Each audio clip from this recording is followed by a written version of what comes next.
भारत में short video sharing app TikTok पर permanent ban लगाने के बाद इसकी मालिकाना हक वाली चीनी कंपनी बाइटडांस भारत के आगे पूरी तरह से सरेंडर करता दिख रहा है। और खबर ऐसी है जिसे सुनकर आप हैरान हो जाएंगे। खबर है कि टिकटॉक अपना कारोबार बेचने की तैयारी में है।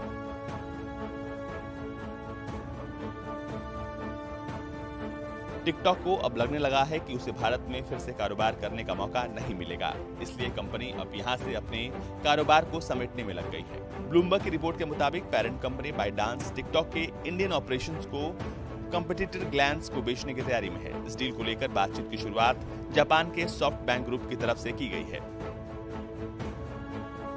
दोनों पार्टी के लिए सॉफ्टबैंक बड़ा निवेशक है। सॉफ्टबैंक ने ग्लास की पेरेंट कंपनी इनमोबी और टिकटॉक की पेरेंट कंपनी बाइटडांस दोनों में निवेश किया है। ये बातचीत फिलहाल शुरुआती चरण में है। इस बातचीत के बाद 4 प्रमुख पक्ष हैं।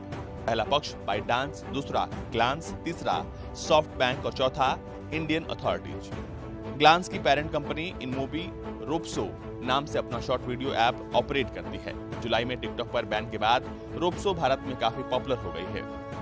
टिकटॉक इंडिया को खरीदने की डील के लिए अभी सॉफ्टबैंक, बाइटडांस और ग्लांस के बीच बातचीत जारी है और अगर सौदे पर अंतिम मुहर लगती है तो इसे इंडियन अथॉरिटी यानी भारत सरकार से मंजूरी लेनी होगी। भारत सरकार ने चीन के साथ सीमा विवाद के बाद देश में सैकड़ों चाइनीज ऐप्स पर सुरक्षा और यूजर्स की प्राइवेसी का हवाला देकर बैन लगा दिया था।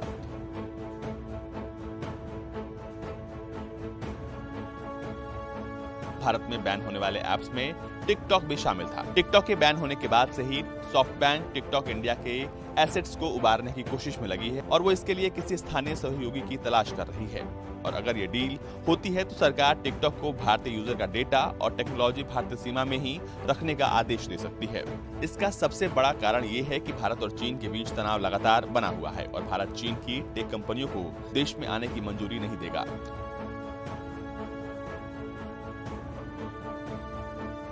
इसके अलावा टेक्नोलॉजी के निर्यात पर चीन के नए नियमों के कारण भी इस सौदे में दिक्कत आ सकती है, क्योंकि नए नियम के तहत ये डील तब तक पूरी नहीं की जा सकती जब तक चाइनीज अथॉरिटी से इसे मंजूरी नहीं मिल जाती। टिकटॉक के लिए मुश्किलें भारत के साथ साथ अमेरिका में भी हैं। हालांकि जो बाइडेन के एडमिनिस्ट्रेशन में उसे कुछ राहत जरूर मिली है। यही वजह है कि सॉफ्टबैंक लोकल पार्टनर की तलाश कर रहा है, जिससे कंपनी के भविष्य में किसी तरह की समस्याओं का सामना न करना पड़े।